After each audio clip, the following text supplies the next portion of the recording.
결국은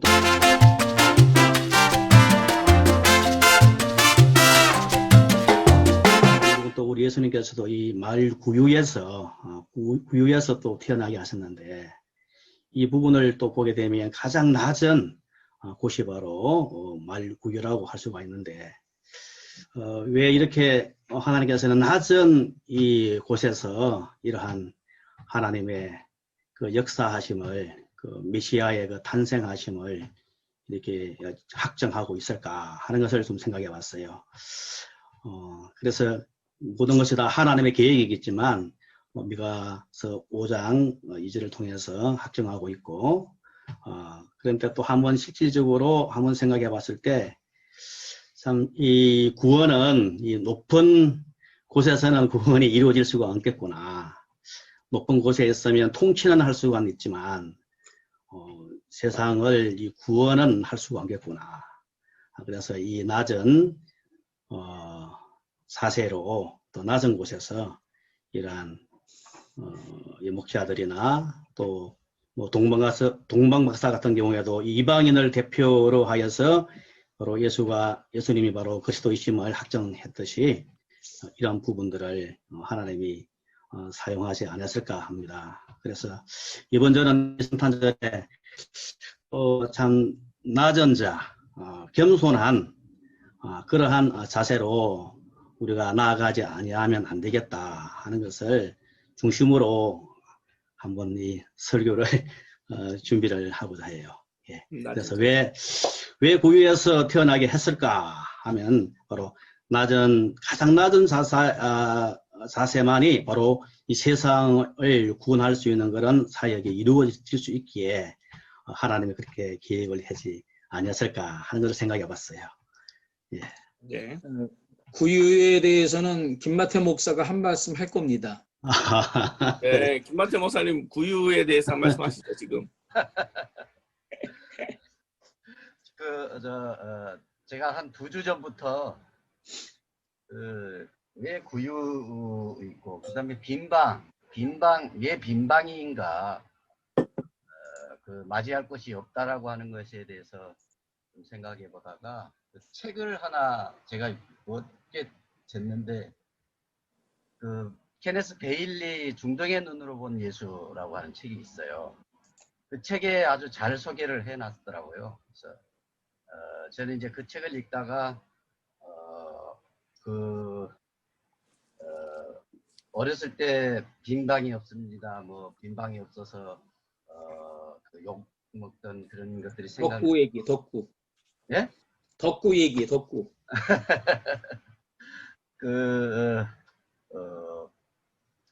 빈방이 아니라 베일리에 의하면 그게 마구간이 아니라 집안에 안방을 내줬다는 거죠. 안방.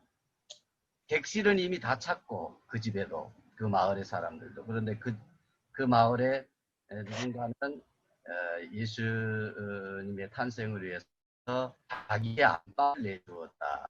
저는 이제 그렇게 보게 됐어요. 그래서 이번 성탄절에는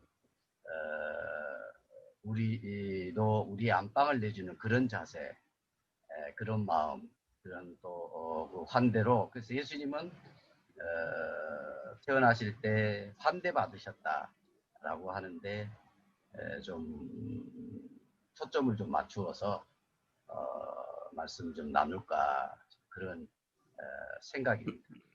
네, 이번에 그 예배와 강단 65쪽에도 보면 이 구유에 태어나신 거에 대해서 이제 헬라어로 여관이라고 카타리마라고 돼 있는데, 그죠? 네.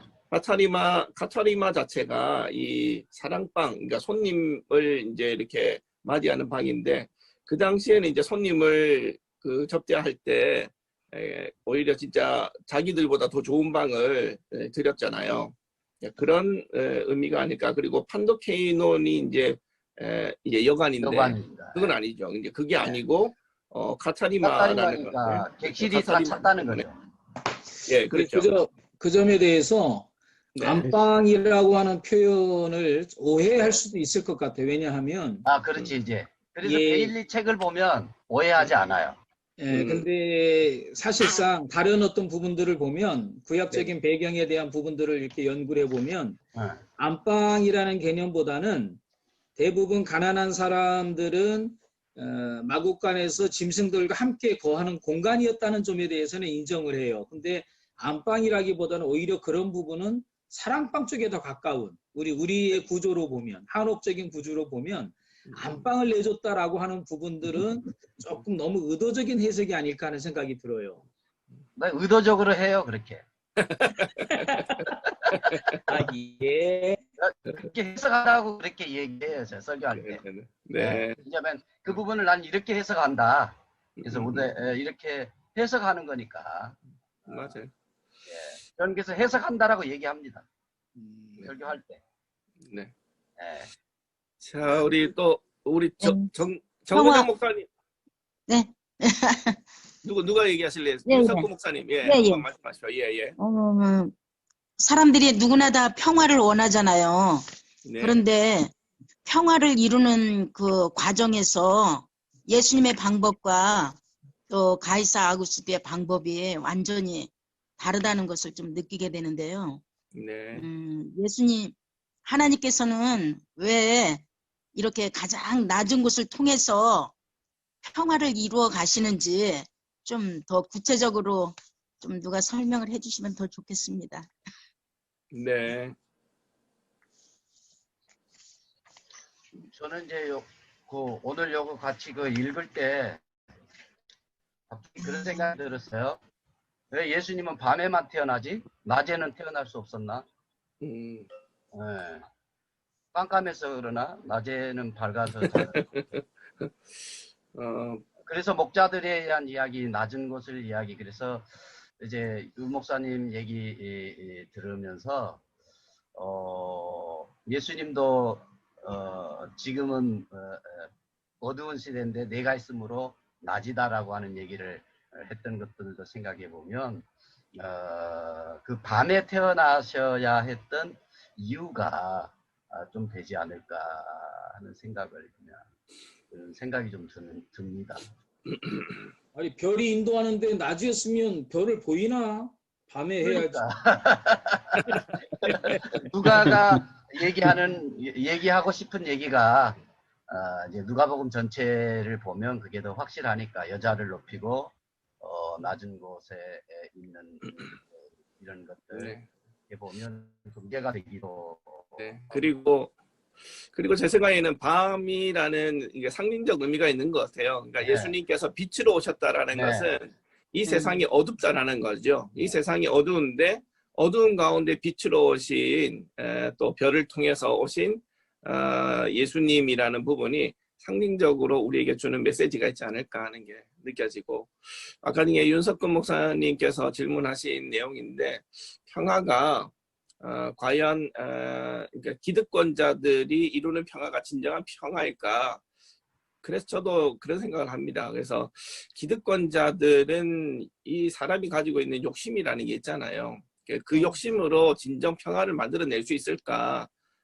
저는 그렇지 않다고 생각하거든요. 오히려 기득권자가 아니라 다 빼앗긴 자, 아니면은 가지고 있더라도 그것을 나눌 수 있는 자가 진정하게 평화를 이루지 않을까. 그래서 낮아져야 되고 버려야 되고 또 나누어야 되고, 그런 사람이, 그런 그리스도인들이, 그런 교회가 바로 평화를 이루는, 주님을 닮아가는 그런 교회가 아니겠는가 하는 생각을 합니다. 그리고 그 생각난 김에 그 평화가 이 땅의 평화는 그 전쟁이나 욕심에 의한 평화이기 때문에 아픔이 있다는 거죠. 그래서 예수님이나 마태복음에 의하면 이제 헤롯이 이렇게 다 살육하고 있는, 그래서 그리스도가 왔는데 오히려 이 땅에는 평화가 아니라 살육이, 울부짖음이 있었다라고 하는 것들을 이렇게 생각해 보면 누구의 입장에서 낮음과 높음을 보느냐, 누구의 눈으로 보느냐라고 하는 것들도 좀 얘기가 되면 평화를 얘기할 때 좋겠다는 생각을 좀 해봅니다. 네. 네, 오늘 본문을 제가 이제 설교를 할 때 구성을 이제 어떻게 했냐면 첫 번째는 우리가 성탄절인데 이 성탄절에 대한 어떤 감흥 이런 게 요즘은 많이 지금 사라지고 있는데 정말 우리 마음속 깊은 곳에서부터 나오는 감사가 성탄에 대한 기쁨의 감사가 있어야 되지 않을까라는 게 이제 첫 번째 대지였고요. 그러니까 역사를 주관하시는 하나님이 보잘것없는 나 같은 사람을 사랑하셔서 이 땅에 예수님을 보내셨다라는 것이 진정으로 감사로 다가오는 성탄절이 돼야 되지 않겠나라는 거고, 두 번째는 이제 목자들이 예수님을 보기 위해서 그 밤에 뛰어갔다라는 것은 그만한 믿음과 행동은 우리가 본받아야 되는 어떤 적극적 신앙이 아닐까. 우리는 알면서도 전하지 않는 내용이 있고 또 전하는 걸 부담스러워하는 건데, 목자들은 그렇지 않고 자기가 들었던 말들을 의심치 않고 믿었고 또 믿은 거에 대해서 또 과감하게 확인했고 또 확인한 것을 또 전했고, 이런 어떤 믿음과 신앙이 우리에게 적극적 신앙이 요구되어지고, 또 이런 사람이 또 그리스도의 평화, 그러니까 예수님께서 진정 이 땅에 오신 이유가 평화를 위해서 오셨으니까 우리도 역시 평화를 위해서 살아가는 삶. 근데 그 평화를 위해서 살아가는 삶이라는 것은 어떤 힘과 권력을 가지는 것이 아니고 어떻게 보면 낮아지고 희생하고 사랑하고 또 치유해주고 섬기고 나누어주는 그런 삶이 정말 이 땅 위에 평화를 이루어가는 삶이 아니겠는가. 그래서 이제 저는 세 가지 대지를 이렇게 생각을 해봤거든요. 자, 그러면은 우리 정근영 목사님 한번 말씀을 해보시죠. 예, 이번 그 성탄절이 코로나로 인해서 되게 많이 어려운 시기인 것 같습니다. 그래서 저는 특별히 이번 성탄절날 고린도후서 6장 2절 말씀, 보라 지금은 은혜 받을 만한 때요, 보라 지금은 구원의 날이로다. 그래서 가장 어려운 이때가 바로 우리 예수님이 이 땅에 내려오신 그 평화의 때임을 다시 한번 선포하는 시간이 되었으면 좋겠습니다. 네, 그렇죠. 네, 마이크 켜져 있는 윤기자 목사님 또 한 말씀 하시죠. 저는 지금 치과 치료 중이어가지고요. 아, 그래요? 예, 그럼 말씀 못 조금 하시겠네. 알겠습니다. 네네. 쉬겠습니다. 네네. 최성훈 목사님 마이크 켜주시고 말씀하십시오.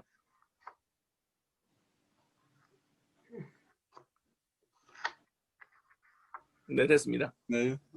네네. 예, 오늘 그 발제물을 보면 구유에 나신 구주인데 제목이, 네네. 근데 내용에는 구유에 관한 내용이 없는 것 같아요. 맞습니다. 맞습니다. 그래서 이게 어떤 목사님의 어떤 의도가 있으신지. 아니요. 그거는 여기 책에 나와 있는 책의 제목. 대로 책에 나와 있는 대로 제목을 제목을 올렸고요. 넣은 거고. 예, 그거는 올렸고 또 그리고 사실은 구유에 나신 구유에 나신 구주라고 해도 그 내용을 읽어봐도 구유에 대한 얘기는 없습니다. 제목만 그렇게 잡은 네, 제목만 그렇게 잡았으니까 그 신경 안 쓰셔도 돼요.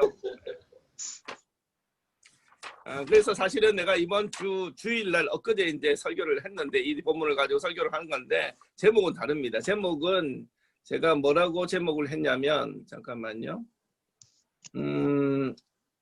제가 한 제목은 그게 아니고, 네, 성탄의 기쁜 소식을 전한 목자들이라는 제목을 가지고 했었어요. 근데 이제 오늘은 이제 이 책을 위주로 해야 되니까 이 책 제목대로 했습니다. 신경 안 쓰셔도 됩니다. 근데 예수님이 구유에 나셨잖아요. 그렇죠. 그런데 그것이 표적이라고 그랬잖아요. 표적. 네. 네. 사인이잖아요. 그런 거 보면 구유에 나신 분은 예수님밖에 없을 것 같아요. 구유에 나신 분은. 예. 네.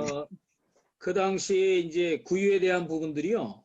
네. 구유에 나신 분은 예수님일 가능성이 많지만 아이들이 태어나면 그들의 뽀송뽀송한 데가 거기에요. 습성으로 아이를 제일 뽀송뽀송한 데가 거기라고. 있습니다. 그러면 실제로 그 당시에 아기들 태어나면은 눕혔어요? 이유가 가난한 있었어요. 사람들이. 가난한 것도 있지만 두 가지 이유인데, 하나는 그 아이들을 안전하고 따뜻하게 보호할 수 있는 곳 중에 하나가 쉽게 가난한 사람도 이용할 수 있는 곳이었고, 또 하나는 그곳의 누임으로 아이들에게 임하는 병이라든지 재해라든지 이런 것들을 막아줄 수 있다는 뭐 토속적인 신앙이라 그럴까 그런 점이 있었다 그래요. 그래서 그런 부분들이 많이 유행을 했다 하는 흔적들이 있다는 얘기 들었습니다. 고고학적으로 이제 민간신학 쪽에서 그런 얘기를 학자들도 하더라고요. 저도 이제 네. 그런 얘기 있는데 베일리 네. 책이 자기가 직접 거기서 이렇게 오랫동안 살아보면서 그런 얘기들을 좀 해요. 그래서 좀 참고를 하시면 네. 도움이 조금 됩니다. 네. 자, 세 권 나와 예. 있습니다. 예. 그 책이에요? 예. 이거. 그 책입니다. 여기 도표를 그림으로 보면 저렇게 돼 있다는 거죠. 요 그림을 보면 네. 방이 두 개가 있는데 그 가족이 기거하는 방이 안쪽에 있고 네. 그 문 쪽에 손님들이 기거할 수 있는 작은 방이 있고 네. 그 방이 구유하고 바로 연결이 되어 있다는 거죠. 그렇죠. 네. 사랑방. 그 베일리 마을. 앞에 그림을 보면 객실을 따로 해놓은 것도 보여줘요. 객실. 네. 최성원 목사님. 객실 따로 해준 것도 보여줘야지. 예. 네. 아, 정확하게. 도가 이렇게 돼 있고 딱 하나 더 있어요. 다른 것도 보여줘요.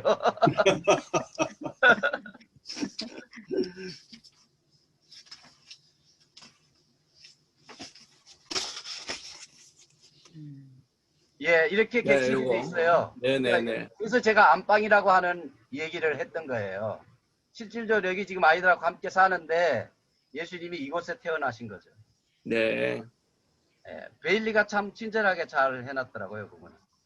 네. 좋습니다. 최성원 목사님 그래도 하실 말씀 하시죠. 지금 코로나 상황이 심각합니다. 그렇죠. 수도권은 5인 이상 모임 금지여서 아마 대부분 교회가 온라인으로 성탄 예배를 드리지 않을까 싶어요. 우리 독바이 교회만 드라이브인으로 교인들 다 모여서 예배를 드리는데 그래서 아마 지금 성탄절 설교가 목사들의 가장 큰 고민이 아닐까. 일반적인 설교로는 지금 이 답답한 성도들의 마음에 한여름의 시원한 냉수 같은 메시지가 되기가 참 어려울 거다. 그렇다면 오늘 이 본문을 가지고 어떤 메시지를 선포를 해야 될까? 이게 참 저도 보통 고민이 아니에요. 성탄절 설교, 주일 설교는 강해를 하기 때문에 본문에 대한 고민이 전혀 없는데 이 성탄절, 특히 이 코로나 상황의 성탄절 설교를 도대체 어떤 본문으로 어떻게 해야 될까 굉장히 고민이고 지금도 고민하면서 여러분 말씀을 듣고 있는데 저는 오늘 본문에서 아까 그 김갑진 목사님이 말씀을 하신 것 같아요. 이상무 목사님이 이야기를 했습니까? 이 밤. 누가 이야기했어요? 밤. 이게 마음이 와서 꽂혀요. 지금이 밤과 같잖아요. 밤. 모든 게 답답하고 명확한 것도 없고 그런 우리 성도들에게 가장 와닿을 수 있는 단어가 밤이 아닐까. 그 밤에 자기 양떼를 밖에서 자기 양떼를 지키는 목자에게 천사가 나타나서 예수님이 탄생하신 것을 고지해 줬단 말이죠. 그래서 이 제목처럼 구유에 초점을 맞추기보다 오히려 밤에 초점을 맞춰서 메시지를 선포하는 것이 지금 이 코로나 상황에 굉장히 답답해할 우리 성도들에게 복음적인 메시지가 되지 않을까 그런 생각이 듭니다. 네. 이 밤이라고 하는 것, 밤과 별, 밤과 별, 밤과 빛, 이런 것들은 다 메타포가 아니겠습니까? 예수 그리스도, 빛으로 오시는 예수 그리스도, 광명으로 오시는 예수 그리스도, 영광으로 오시는 예수 그리스도를 상징하는 것들인데, 그런 의미에서도 저는 방금 이야기를 나누면서 이걸 본문으로 오늘 전체 이게 본문이 아니고 목자들에게 밤에 양떼를 지키는 목자들에게 천사가 나타나서 예수님 탄생을 고지한 이 내용 가지고 이번 네. 성탄절 설교를 해야 되겠다. 네. 마음을 정하게 됐습니다. 네, 예. 좋습니다. 네, 박은정 목사님께서도 한 말씀 하시죠.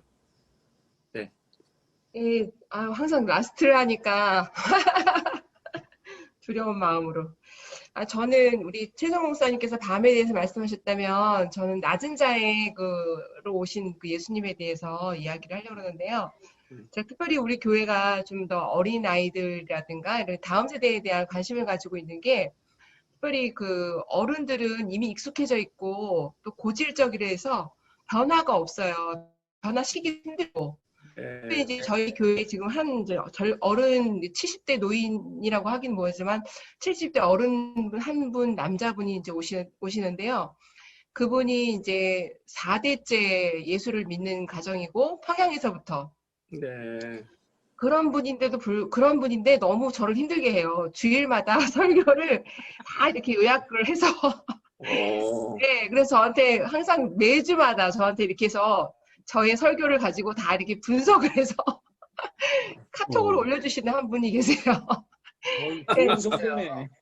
정말 그래서 저는 그냥 한 귀로 듣고 그냥 흘려보내긴 하는데 본인도 그렇게 얘기해요. 제가 시간이 많아서 잡생각이 많아서 이런 거 하니까 신경 쓰지 말라고 말씀을 하시지만 은근히 신경이 쓰여요. 그리고 뭐 저보고 같이 얘기 좀 하자고 그러고 막 그러는데 제가 너무 힘들거든요. 근데 정말 그런 분들이 오시면 정말 안 바뀌어요. 바뀔 수가 없고 정말 성령으로 탁 트임 맞지 않으면은 어려운 것 같아요. 그래서 아이들이나 이런 정말 왜 낮은 자에게 오셨을까를 고민해 보면 그런 낮은 자들은 그러니까 정말 힘들고 어린 사람들은 정말 이 마음이 순수함이 있어요. 정말 네. 순수함이. 그런 순수함이 있는 사람들한테는 어떤 말씀으로 다가가도 제가 어제 그거 말씀을 어제 하신 날에 오늘 이제 화요일에 하신 날에 가지고 어제 잠깐 읽어봤는데 왜 목자였을까에 대한 고민이 이제 딱 거기에 이제 초점이 들어가더라고요. 그래서 왜 목자였을까? 왜 한밤중에 왜 목자였을까? 이제 이렇게 생각을 해보니까 목자들은 정말 순수한 사람들이잖아요. 그야말로 무엇이든 어떤 하나님 말씀, 그 빛으로 오신 그분이 오셔서 자기한테 정말 이제 그 예수님께서 태어나신다, 구세주인 구원의 빛으로 오시는 그 예수님이 이 땅에 태어나신다라는 그 말 한마디에 그들이 얼마나 정말 감동을 먹었을까 이런 생각을 하면서 내가 그 목자의 입장에 되어 보니까 그럴 수 있을 것 같더라고요. 그러니까 모든 걸 알고 있는 특별한 이런 목사님이라든가 뭐 제가 상담을 해봐도 정말 이렇게 좀 지식이 많으신 분들은 다가가기가 힘들어요. 그러나 좀 이렇게 여리고 그렇게 순수한 분들은 잘 이렇게 물론 제가 상담을 한다고 얘기를 제가 이렇게 뭐 권유를 하는 게 아니라 말씀을 많이 들어주지만 그런 분들이 오히려 더 이렇게 상담하기가 편해요. 그런 것처럼 왜 낮은 자였을까에 대한 고민을 하면서 거기에 대한 좀 초점을 좀 맞춰서 설교를 하려고 그러고 그래서 제가 이제 그것 때문에 우리 아이들이 이번에 특송도 하고 아이들이 기도도 대표도 기도도 하거든요. 그런데 갑자기 5인으로 줄어들어가지고 제가 지금 고민이 좀 많아요. 어떻게 예배를 그 5인이라고 하는 말을 사적 모임, 개인적인 모임이죠. 해당되지 않는다라고 얘기를 맞아요. 그러면 사적 교회는 괜찮은 거예요? 네, 교회 괜찮습니다. 그렇구나. 예배이후는 괜찮죠. 그래서 아이들이 와서 이제 찬양도 하고 그다음에 이제 뭐 하기로 했는데 그걸 못한다 해가지고 얼마나 걱정했는지. 그래서 아이들은 굉장히 순수해요. 다 잘 받아들여요. 그래서 정말 그게 그래서 그렇구나라는 생각을 하면서 아주 그런 예화를 약간 들려고 합니다. 그 목자들이 순수하다라고 하는 말에는 조금 앞에 설명이 더 좀 필요해요. 당시에 그 법정에도 세우지 않고 그런 유대인들의 그 가르침을 본다면 당시 목자들의 생활이 참 거칠었던 건 사실이죠. 그래서 주인의 실하층민.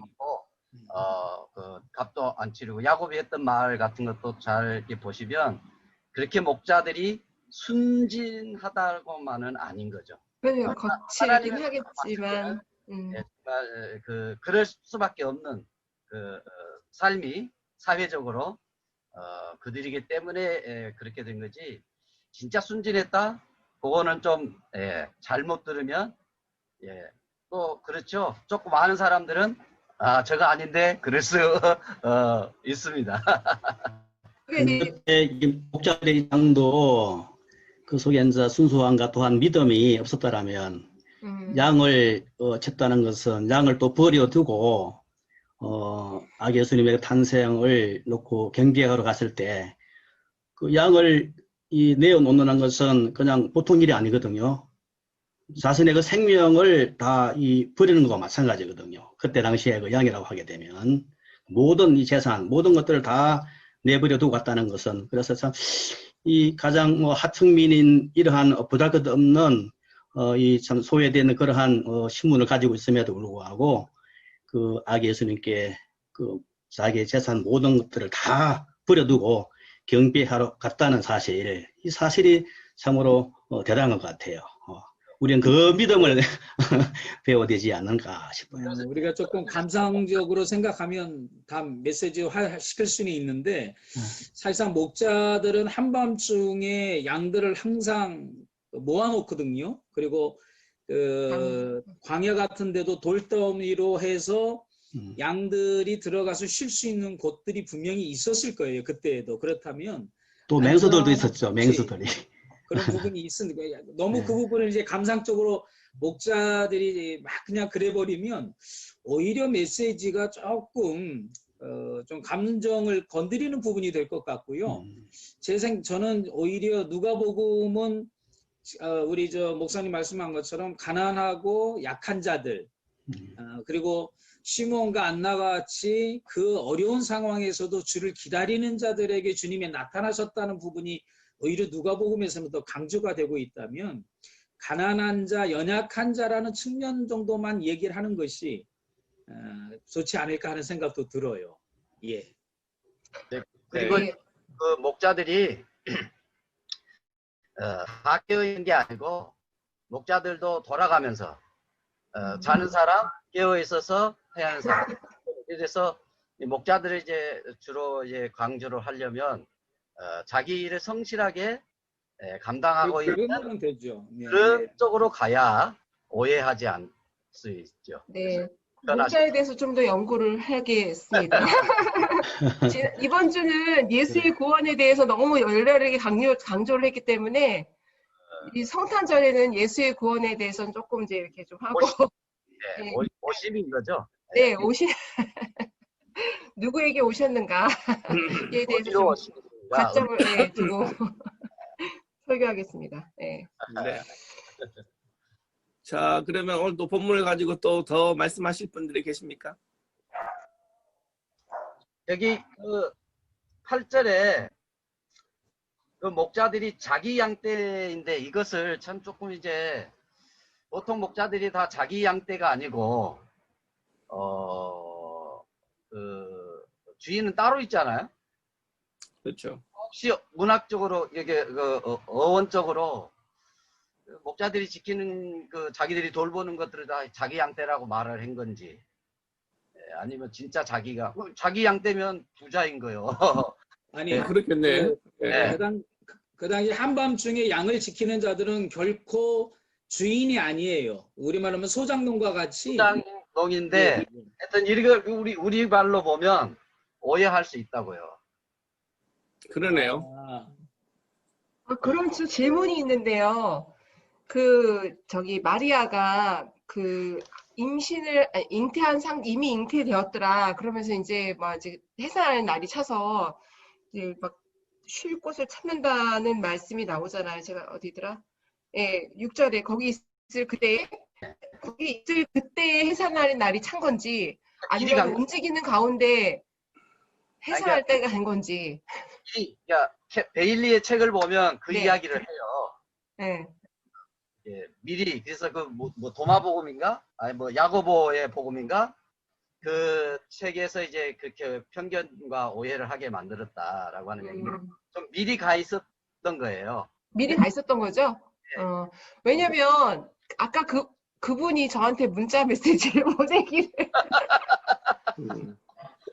진짜 그분 때문에 보내기를 잘 이해가 안 간다는 거예요. 왜 이렇게 배가 불러서 거기를 그 먼 거리를 교통도 없는 예, 도로교통이 원만하지 않은 시대에 그렇게 어떻게 나는 그게 글쎄 그럴까? 이러면서 이렇게 하면서 저한테 문자를 그렇게 보냈더라고요. 그래서 거기다가 또 아까 제가 구유를 아까 들으면서 아 이렇게 하면 되는구나. 구유에 대한 것도 아 진짜 빈방이었을까? 뭐 구유였을까? 뭐 이런 식으로 이렇게 해서 문자를 보냈는데 그분이 그렇게 한 이유는 뭐냐면 그분이 그 안병무 교수님인가 돌아가신 분이던데 네. 그분의 책을 굉장히 심도 있게 읽으셨더라고요. 그러니까 이제 그분이 좀 이렇게 비판적으로 이렇게 해석한 글들을 읽으시고 계속 이제 저한테 거기에 대한 어떤 그런 해석적인 이제 그런 것들을 저한테 계속 보내는 거예요. 그래서 저도 참 설교하기가 자꾸 이제 그 사람을 생각하면서 설교를 하게 되고 괴로워요. 그러네요. 확신 있어야 돼. 그래서 준비를 잘 하려고 애쓰고 있습니다. 네, 그러네요. 진짜 준비를 잘 해야지 안 그랬다가. 네, 아주 예. 지금 누가복음 2장 그 8절에 보면은 개역 개정하고 표준 세번역에도 자기들의 양떼가 있는데 공동 번역에는 자기들의 양떼라는 말은 번역이 안 돼 있어요. 그러니까 원문을 지금 내가 찾을 수 없어가지고 못 봤는데 아마 금방 얘기하신 것처럼 자기들의 양떼일 수도 있겠고 아니면 밤이기 때문에 아닐 수도 있겠다. 그냥 자기들이 지키고 있는 양떼로 기본적으로 그렇게 예, 아마 그렇게 기본적으로 그렇게 보겠죠. 예. 부자인 사람이 정말 밤을 새우면서 자기 양떼를 하진 않을 것 같습니다. 네. 그렇죠. 그리고 네. 베들레헴에 나사렛에서 베들레헴까지 거리가 한 150km 정도 됐거든요. 네. 그러면 말 그대로 하면 잉태는 했고, 그러니까 여행은 안 할 수 없었고, 그러다 보니까 베들레헴에 도착했을 때는 이미 해산할 달이 되었다라고 보는 가는 것이 거고. 정확한 표현입니다. 네. 수고하셨습니다. 네, 수고하셨습니다. 내년에 뵙겠습니다. 내년에. 네, 감사합니다. 메리 크리스마스. 수고해 보세요. 네, 메리 예. 크리스마스와 새해 인사도 미리 해놔야 되겠네요. 그죠? 해피 뉴 이어. 메리 내년에 뵙겠습니다. 크리스마스. 네.